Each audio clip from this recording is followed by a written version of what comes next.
I can't either. Oh, there Okay, is now I Mike. see Mike. It took me a long time to get on. Debbie, are you there? I am. I can't see you. I know. Is our meeting yet? I'm talking to my daughter.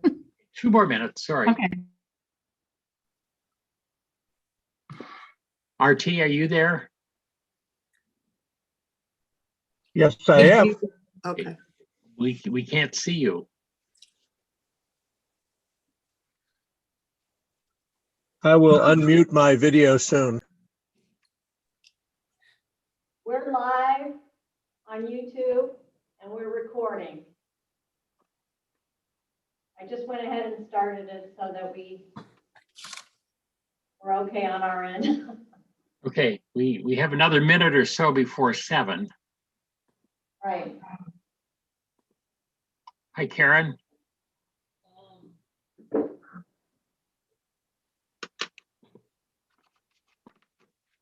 I think that's a photo of Karen. Present. Volume on. Sorry. I can hear you guys, but I can't see anybody. I can see some people. Can you hear me? Can you hear me, Dave? I can hear you. I can't see you. I don't know why. I'm right here. I'm right here. Well, It's- Can you imagine what it's like for teachers teaching on Zoom and having this every day? Maybe I gotta do something here. Hold on. Karen, the only thing I'll say there. is you're Oh. thinking that the students have the same level of ability technology-wise as we do, and I can tell you now they're running circles around us. So they're playing Oh. tricks Right. on the teachers. And they're purposely turning off their videos. Oh, I got one better. So you can take a picture of yourself, right? And then you can put it on a video and you can actually play it so it looks like you're there. A lot of the students have been doing that. That's pretty creative. Oh, my. Oh, yeah. well, Yeah, I think I'm sad that we're gonna have to have proficiency testing this year. They need to be able to test resiliency and adaptability because that's what we've all learned this year. I agree. And Well, those are lifelong skills, maybe more than solving an algebra problem.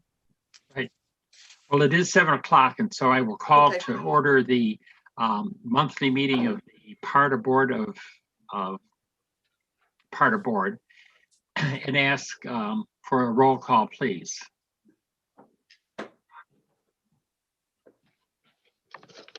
Ms. Beck, Here, Kent, Kent. Ohio. Ms. Biergard, I don't see her.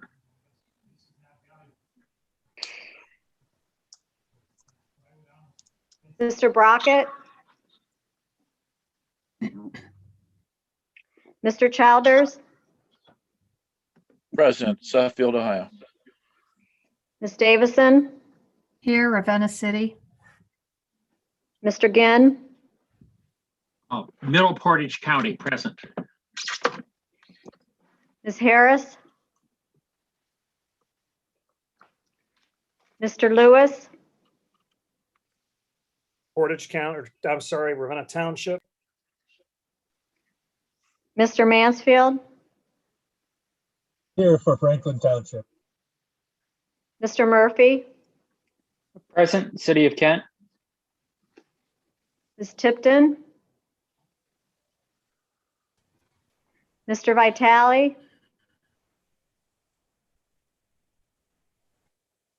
Here, City of Aurora.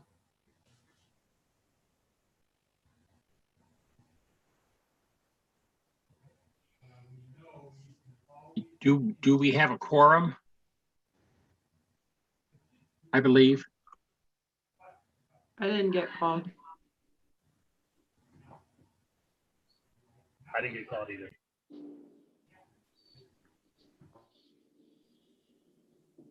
I think she's having problems with her mic. okay, here we go. I think he's right. Miss Wise. Ms. Wise, Present, City of Ravenna. Mr. Woods, Here. Streetsboro. okay. I don't know who Mototab is, and I believe the one that has a telephone number That is the telephone number for Virginia Harris. Virginia, can you hear us? I think it's her telephone number, and I don't know who Mototab is. At any rate, we do Mr. have, Markey? Oh, I'm sorry, Mr. Markey? Yep, Justin Markey, Red Zone Andrews.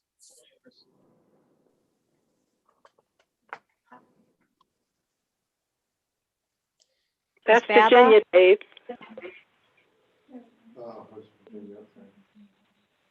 Ms. Baba? Here. Marcia Fletcher, PARTA. Ms. Jurish? Here. Mr. Popick? Here. Ms. Schrader? Here. Mr. Troutman? Here. thank you. You'll notice that Claudia is not here tonight. I talked with her late this afternoon. Jack went to the hospital. Has an emergency run with some situations with his heart. She wasn't real worried about it, but of course she wants to stay close by her phone. She can't go in because of the pandemic, and she will keep us updated if he comes home or if it becomes more serious. So we will miss her. I don't ever recall her ever missing a meeting. So Kelly and Brian, she said you would stand in and answer every question that we had. So hopefully. We will do our best. We'll do our best. The next is the meeting of the minutes from January 28th. I will ask for a motion for approval. I'll make a motion. Turn back to you. I'll second that. I'll second it. Virginia second it. Virginia Harris seconded it. Jack, we'll get you next time. All right. Are there any questions or any discussion about the minutes? If not, then I will ask for a vote. All those in favor of approval, say aye. Aye. Aye. Any opposed, please say no. That motion passes. There's no guest communication. Number 4 is the general manager's report, and I hope that you had a chance to read it. And this probably will be a little shorter meeting than usual. So if you didn't have a chance, take the extra time from tonight. It's very thorough, and the transit trends that are attached also. I think Claudia points out in her minutes that this is really kind of a critical time for funding. If you didn't catch it, she's been testifying in Columbus that the current budget, which is expiring, funds transit at 70 million. The proposed budget will fund transit at 7.3 million, like a 90% decrease. That just can't be. And so if we have any influence with our legislators, we are urged to do what we can before that budget passes. The other attachments that she had to do with the history of rental of the transit center and where we are now. And at the last meeting, we approved a resolution for Claudia to enter into an agreement with the city of Kent for additional use of the transit. Those negotiations still are ongoing. There are many pieces of it that are unknown. Does anybody have any other questions that either Kelly or Brian can answer, or do either of you have anything to add, Kelly or Brian? Questions? Kelly, I see you there. Hi. No, Claudia just asked us to do what you've done, which is just point out how critical it is right now for the lobbyists and for this budget time. And just to point out that we've had representatives here and senators here from our district talking about the budget process, and things are moving. They're moving slowly, but we are hopeful that we'll get some change in there. Hopefully. Claudia and I talked about this afternoon about how many legislators use public transportation other than airplanes, maybe. And yet the people who rely on and depend on public transportation are never in a position to be able to run for a public office, to be able to make an effective change. And so it may not be a surprise that the people who make the decisions don't have an affiliation with the people who need the services. And I applaud PARTA for having the legislators in and visiting and hearing some of their comments about, wow, I never had any idea the services that you have, and this is really a big operation. And to see it firsthand, I think was very good for Transit Week. Okay, if there are no other discussions, and Claudia is very willing, if you have questions or want to chat, email her or give her a call. She always has time. She places her role as responsible to the board very highly, and would take time whenever you call if you do have questions, if you just need information or you want to offer some opinion. I have a question. Yes, For Frank. Kelly. Kelly, what do you think is behind this drastic, cut to $7 million? Is there some, I'm sure there's something behind this. Have you heard anything from what's going on from Claudia? What is going on? That's a great question, but one of the things that we have heard is that we got CARES Act money. So we got the $4 million in CARES Act.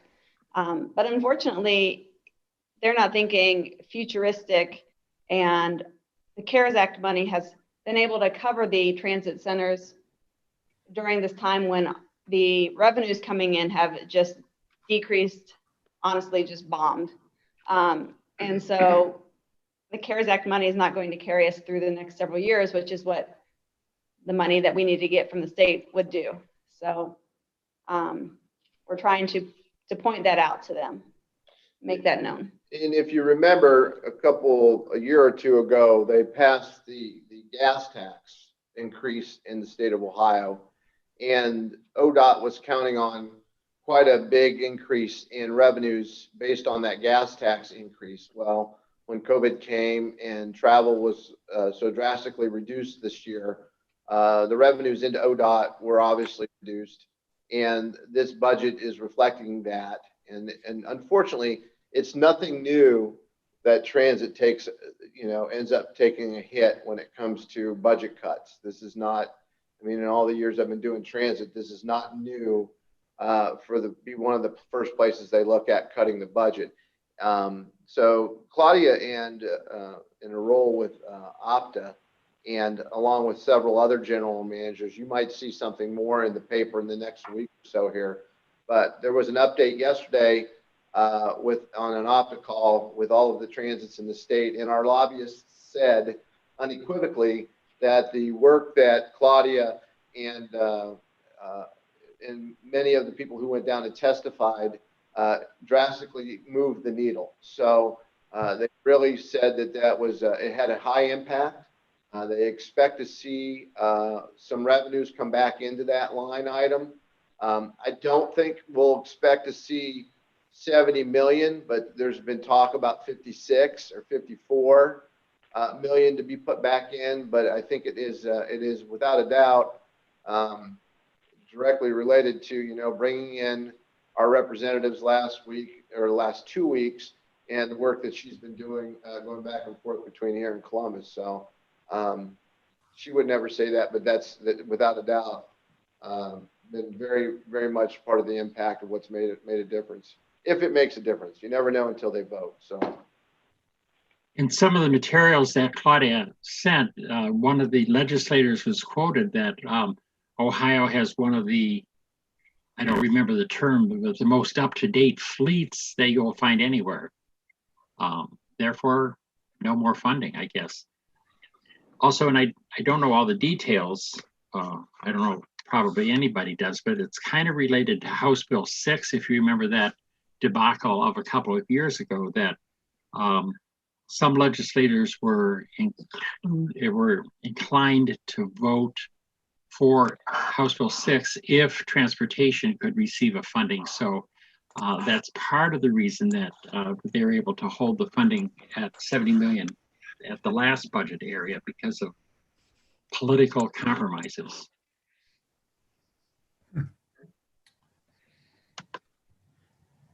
Well, and then one of the other statistics that Claudia has is the amount that Ohio spends annually on transit compared to what we do average nationwide. And I don't remember, ours was like 74 cents annually. And the average is $8 and something. I don't remember the figures. They're in the report, but it's shameful how little we spend and how important it is. So let's just hope. For the committee reports, the administration, operations, and personnel committees did not meet. They were not scheduled to meet this month. And the finance committee met with Mike and the finance committee and did a wonderful review of all of last year. The minutes were sent out yesterday or today, so you have a chance to look at those. But Mike, I'll turn the meeting over to you for a report of the finance committee. Thanks, David. If you like numbers, this was the meeting to be in. We had year-end numbers, we have comparison numbers, so much so that I had to call in backup for this meeting. So I'm going to start with some, but then Rebecca is going to give part of this report also, as she did a very in-depth comparison between 19 and 20. So on overall, I think we talked earlier about how revenues have kind of plummeted, and that did affect us. Our revenues variance to budget really was affected. Biggest one being KSU revenues. It was down 672,000 compared to budget. We also had our fare box and ticket sales down 148,000, a little bit more than that. So that was the not as good side. The good side was sales tax revenues were up 343,000 over budget, as was, of course, we mentioned earlier, the CARES Act, which was a big help this year with everything that had to be done so we could be compliant and safe in keeping operating during COVID-19 this last year. So the expenses were really well managed. We have a couple things that went over budget, but those were basically items that we had to spend more on to get ready. You can see professional and technical services. We had some things that were done there that were needed, and our capital maintenance was over. We were slightly over in health insurance. That was due to a change that came after the budget was placed out. So year to date, which was the end of the year, looked pretty good. Our budget year to date was 663,000. Our actual was 5,591,000, of which a little bit over 4 million was the CARES Act. So if you adjust that out, you can see how much the CARES money helped.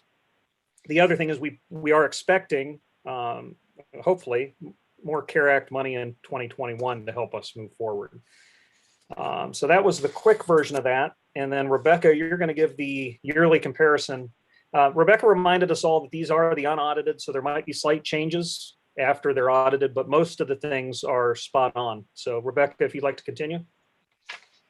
Okay, give me a minute here to share my screen so you guys can see the numbers too, because there are a lot of numbers. I believe Marcia did email these out late this afternoon, but I do want to be able to, I can't get this off my screen. Okay, so this spreadsheet is a comparison. You can see 2018, 2019, the budget for 2020, and then our actual year-to-date 2020. Claudia did have these numbers when she went down to Columbus. This was part of her argument. So just to kind of go over them somewhat quickly, but you can see when comparing 2018 to 2019, our fare box, our agency cash grant, our agency cash grants had increased 25%.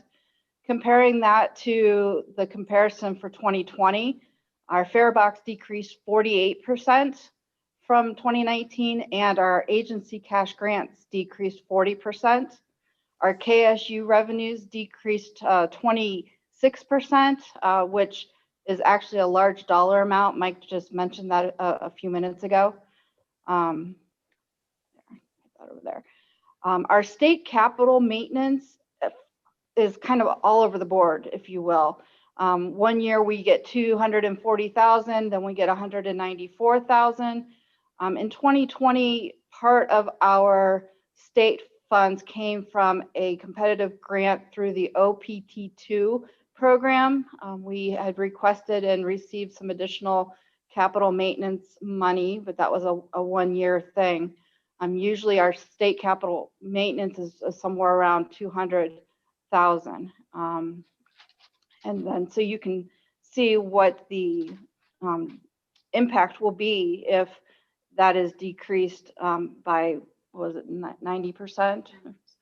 So you can see that our federal capital maintenance, that's kind of just fluctuated back and forth, staying right around 800 or $1 million. You can see obviously the impact of the CARES money, $4 million. Mike mentioned that our sales tax revenue somehow in this crazy world did increase by 6.4% from 19 to 20. You can see from 18 to 19, it had decreased 2%, which is why we were being very conservative in the budget. We did have some additional other revenues come in 2020. Part of it was the extra maintenance that we do for Family and Community Services and Head Start. In addition, advertising revenue, and interestingly enough, we got about $70,000 at the end of the year as a refund from the Bureau of Workers' Comp. I forgot to say that on Tuesday. I added it as a note in the minutes for the Finance Committee minutes. As far as the expenses go, you can see especially for 2020, our operator salaries decreased by 11%. Our student salaries decreased by 44%. That was contributed because, it was because we didn't have as much service on the road. We did have a lot of service on the road for county, but of course some of the demand was down. Students, because of online, virtual, and closed campus, we didn't have the student routes that we would normally have. We didn't have the student wages, but more so we also didn't have the Kent State revenue. So that kind of hurt us.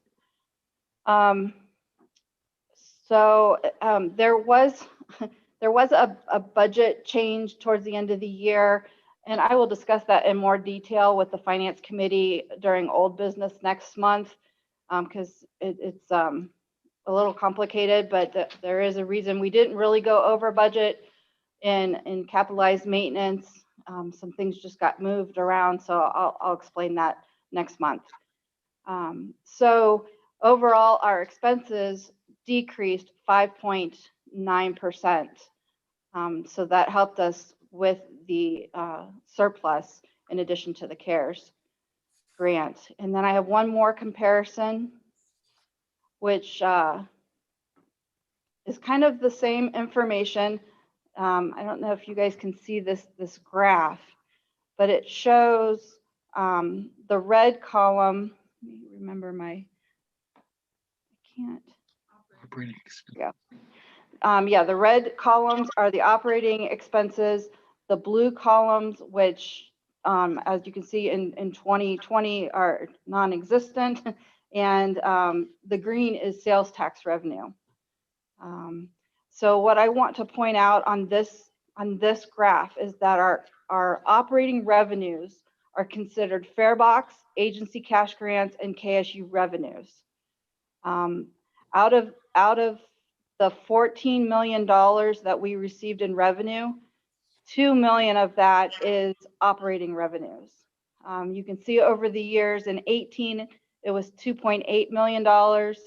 In 2019, it was $2.9 million. And then in 2020, it was $2 million. So that was a significant decrease. And down here at the bottom, I'm going to just kind of jump around a little bit. I made some pictures because I was having a hard time explaining it, and I thought this helped explain it. So if you think of this pie as our expenses, whoops, get out of there. And then you take our operating revenues. Our operating revenues can pay for about 31 in 2018. It paid about 31% of our expenses. If you look at 2020's graph, the blue shrunk and our operating revenues was able to pay for 24% of our expenses. We still had the expenses, but less revenues from the operating side of it. So that's important to know. I'm going to go back up here to sales tax, because as you know, sales tax is one of our biggest revenue generators. In 2018, 56.5% of our total revenues was sales tax revenue. In 2020, because of the CARES grant, you can see that sales tax was 41% of our total revenues. But if you take out the $4 million of the CARES money, our sales tax would have been 86% of our total revenues. So you can see how much we rely on that revenue stream. And then the change. So the change would have been our revenues. I forget what this 30% is. There, thank you. So it was our operating revenues decreased 30% from 2019 to 2020. And I think those are the major points. So I will stop sharing my screen, turn it back over to Mike, and or answer any questions that you might have. I have a question. So when you look at that bottom line, if you take out that $4 million from the CARES Act, you still come down with the same revenues that you had before. It's a different mix, but it looks like it's $10 million. So I guess. Yes, that is correct, $10 million. And if you think about it, if we use about $600,000 a month in expenses, that's actually less than 2 months of operating money. Right. But I mean, somebody in the State House, if I looked at that and said, well, gee, you know, look at their unaudited statement for the period you're talking about. They said the CARES Act gave them actually just $4 million more in total revenue. Previous years, they had revenue of $10 million and were able to stay afloat. And that's just a simple, that's not the right answer, but at first glance, it sounds like that you would have been in the same place revenue-wise without the CARES Act. It would have been $10 million, right? It's 14 less 4 is 10. I don't Well, know. keep in mind that there were some changes with the OPT2 money. That was an additional $600,000. We were lucky that our sales tax did continue to trend the way it did. In many counties, the sales tax revenue was non-existent or much less for them. So, yeah, and keeping in mind that these extra dollars, I mean, we use that money to continue paying wages and keep our buses on the road during this time. But we need to look forward too, because if the revenue is not consistent, looking out for 5 years, we're not going to be able to sustain it at that same level. And we still need to be able to match our local match for capital projects. I'm not disagreeing. I mean, I'm rooting for us, of course, but just at a first glance, you know, you're talking about this federal government and all these trillions of dollars. It looks like that your particular operation had the exact same revenue through a stressful time, and which was 10 million. And when you got 4 million from the CARES Act for a total revenue of 14 million. I mean, that's not, I'm not trying to make light of it, but if I'm somebody down in Columbus, I guess I would not understand all the detail, I guess is my comment. And I still don't. I think part of that also, I'm not muted now, am I? Nope. Okay, so part of that also was the state maintenance, which you were referring to, right? So that was about a jump of 600, a little bit close to 700. So if you take that out, Frank, I get what you mean, because you look at that and just on the first glance, you would say that's right. But I think the adjustments within those numbers, whether it be the wages that were paid or the expenses that we decreased and everything else, the revenue money shifted. But if you look at those top three, which is what we really generate and can count on, not receiving money from the government, the top three are our actual activities. Those were definitely down, and that's what is probably more concerning, is trying to get those back. I'm not disagreeing. I agree. I know. But at that first glance, it looks, because you hear about this what the government is saying, that trillions of dollars have not, there's $1 trillion that from this whole COVID relief package or the CARES that hasn't been spent yet. So if we haven't spent $1 trillion, why does the I mean, I'm all for it, but the new administration wants 1.9 trillion. And some of the people on the other side of the aisle are saying you haven't spent $1 trillion of the last batch.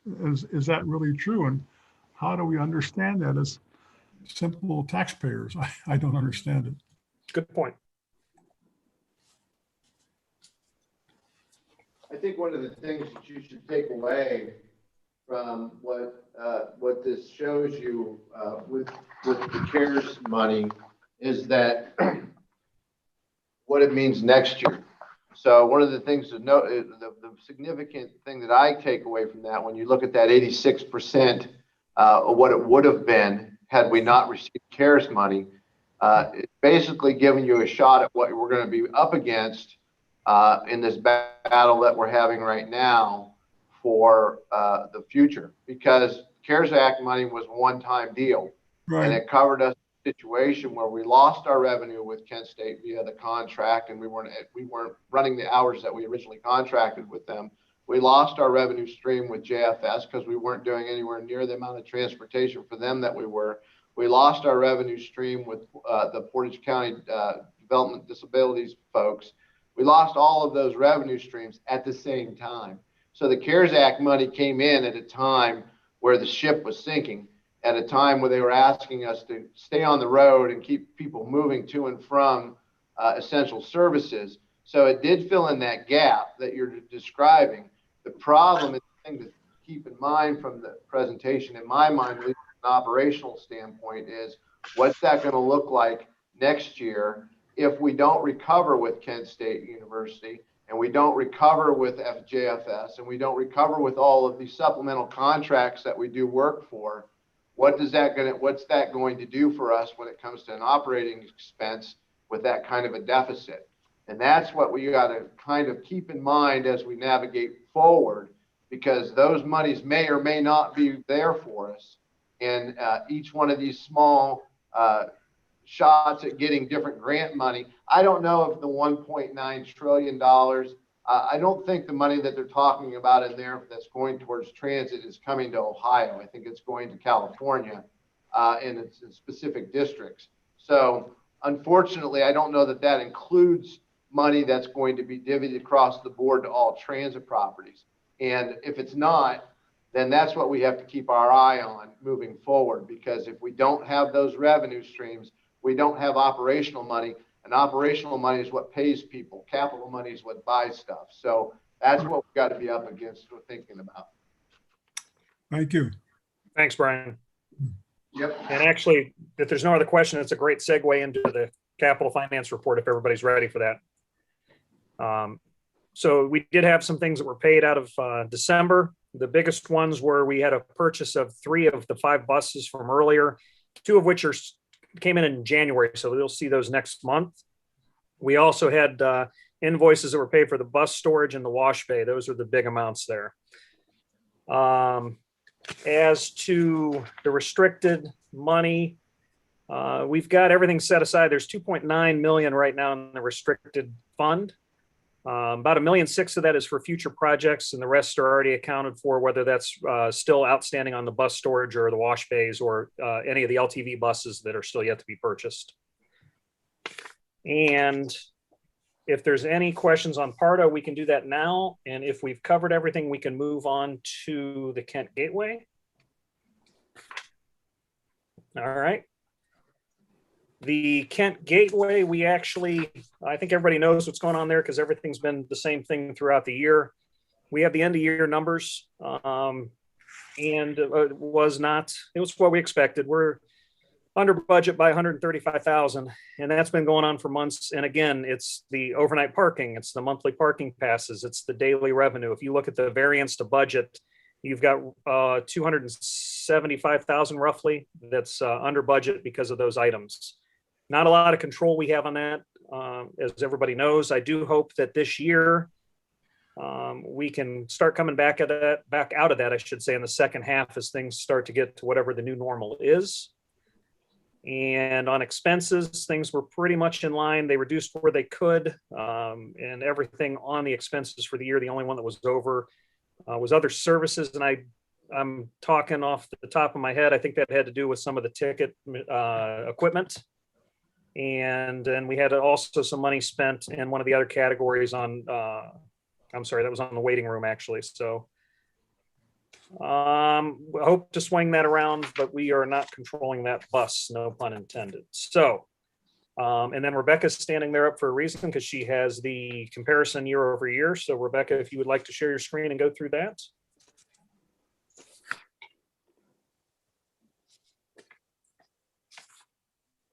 Okay, here it comes. So these are the comparisons between 2019 and 2020. As Mike just mentioned, the hotel overnight revenue decreased 60%, and the daily parking revenue decreased 73%. That's really what hurt us. Luckily, the monthly parking passes stayed relatively the same. That helped us out a lot, as well as the retail revenue and the second floor contract that we just entered into with the city of Kent. So overall, the parking revenue decreased 41, the total revenues decreased 41%. The parking revenues, which we consider the top three line items, hotel, monthly, and daily, they decreased 45%. Between 19 and 20. You can see the expenses. We decreased salaries by 7%. Health insurance increased 27%.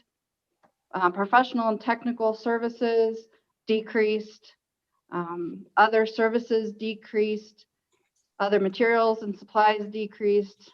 So you can see that our total expenses, we decreased 10% over the expenses for last year. So we had a $135,000 deficit with the depreciation expense at $58,000. So a total gross operating deficit of $194,000, which will be shared between the city of Kent and PARTA.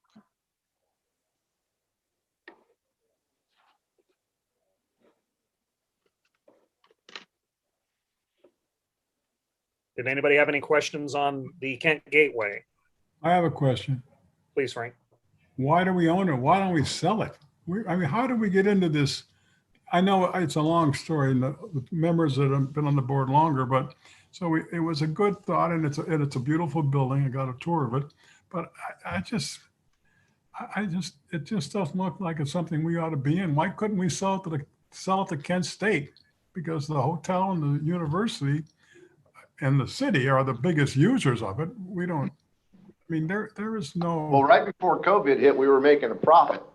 So I don't know. I mean, because of 2020 and COVID, I understand what you're saying there, but keeping in mind that we were at a point where we were starting to make money off of the Kent Central Gateway before COVID came in and shut down downtown Kent.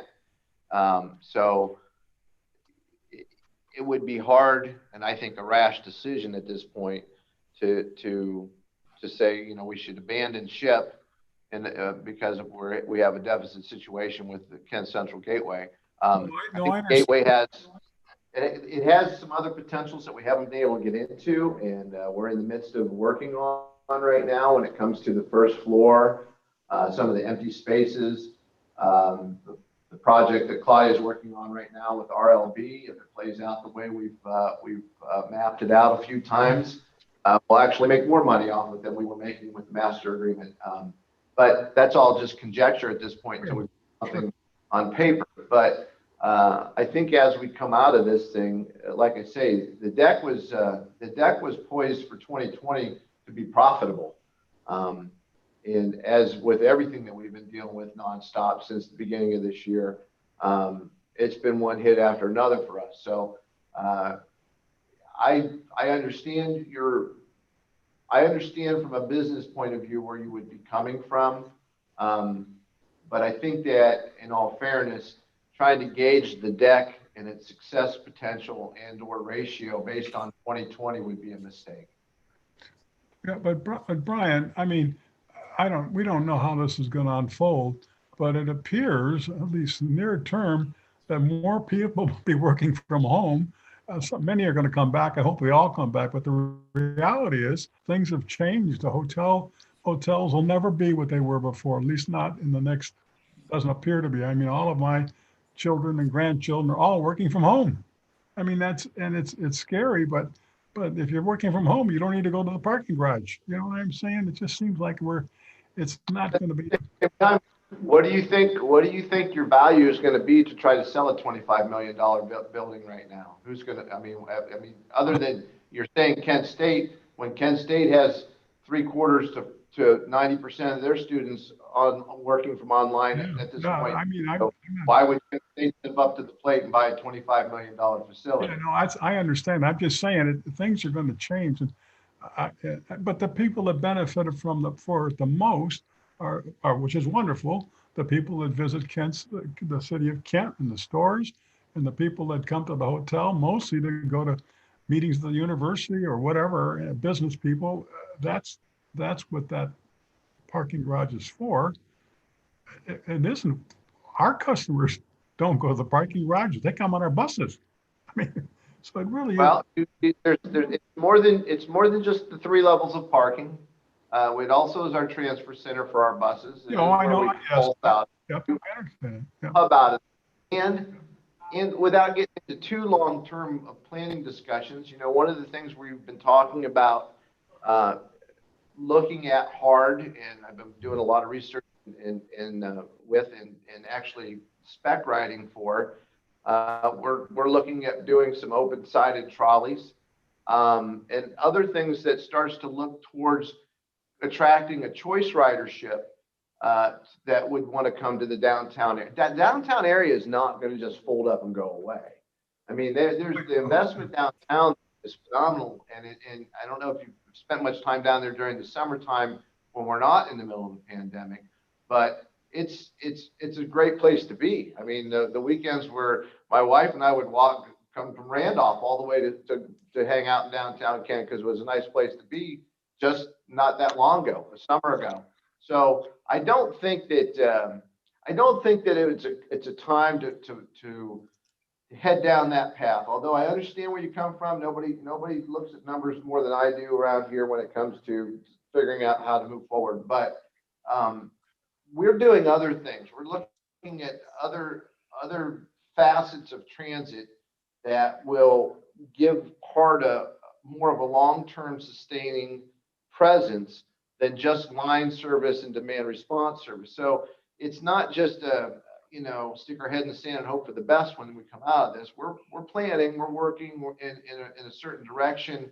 We're developing HVAC systems with Thermo King and Train that have IR systems inside of them that are killing germs and that are going through the air conditioning systems. And there's all kinds of things going on in the industry right now that's going to allow the changes that you're talking about in people's perspective and their approach to transit and their perspective and their approach to hotels and things along those lines. Everybody's going to be dealing with the same things. Right. Hotels aren't going to hold up and go away.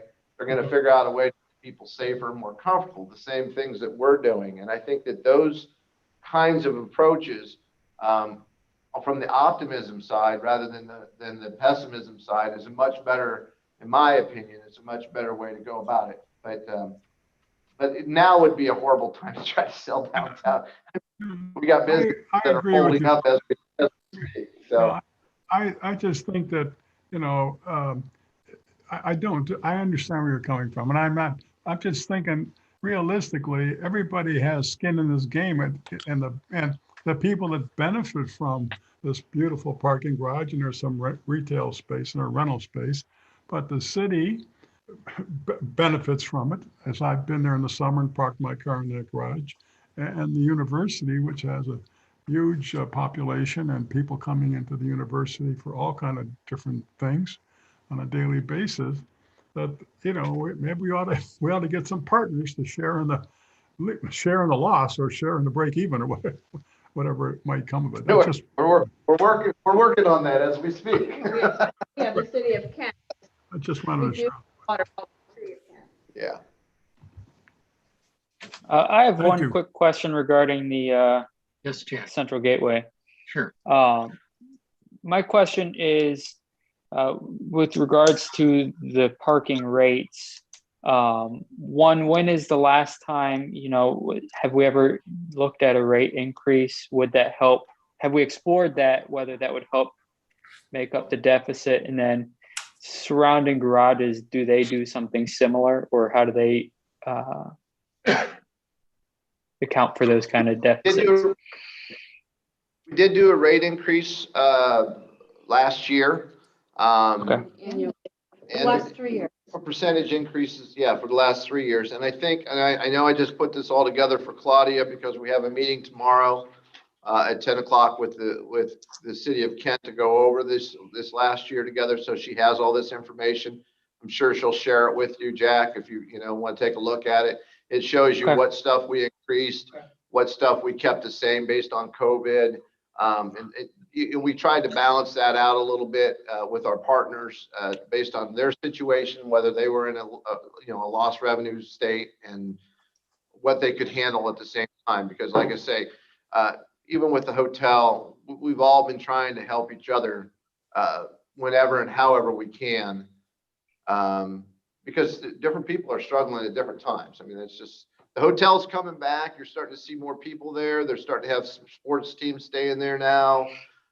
You'll notice, you'll see some charter buses there on Erie Street from time to time now. So you wouldn't have seen that, as recently as, 6-8 weeks ago. So it's starting to pick up. We did get some information from with the people that do the downtown, what's it called? Crooked River Arts. Yeah, Crooked River Arts, and they did cancel some of the earlier during the summer festivities, but I don't think they've canceled out for the entirety of the summer. No, they pushed off until July. They were hoping to come back with festivities in April, and they've pushed off until July right now. So there is hope down there at the Gateway, and that's what we're all clinging to for 2021 is the hope. I know some other organizations. I know some other organizations are still trying to plan events downtown this year. Correct. Looking later into the year, just like after July. Hopefully we can get there. One of the numbers I saw, Jack, that really jumped out at me when I was looking through over the last year, if you look at the number of cars that go through, January was a little over 8,000. February was a little over 9,600. 5,700, 15. I mean, it was such a, because with everything that happened, we just had to get the cars back through the deck to get that number up. And right. I think that'll work over time, but it was definitely a hit to 2020. I don't know what you do to plan for that. I don't think anybody thought they had to plan for that throughout the year. So, all right. Good question. Any other questions? Hey, Mike. Yes. One other thing to point out is that the Gateway, because it's technically part of PARTA, was not eligible for federal or state grants, and it wasn't available for any of the PPE loans. So we did look into that. So that is an extending, for us at least, and it's an extending circumstance that we can kind of say that money came in and helped us with the Gateway this year too. So, yep, a good point. All right, hearing no other. I have a comment. Yes, please. We received so much grant money to put this Gateway Center together. I don't think there's any way in the world you should assume there aren't 10,000 or so strings attached to that. Yeah. There's no selling this garage. That's never going to happen. And the other thing is, we're starting to get vaccinated. People need to just have some patience, and things will indeed get better. I am on board that boat. I agree with you. And I don't think we should jump to any even suggestions, because this year was an abnormal year. If you go back a year ago and 2 or 3, 4 years before that and see how it has been a little more profitable every year.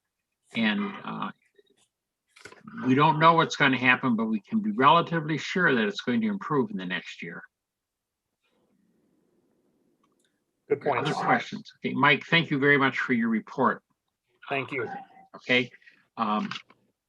Moving on, we do not have old business. There's no new business this time. We have some things, resolutions to consider. There are none this time.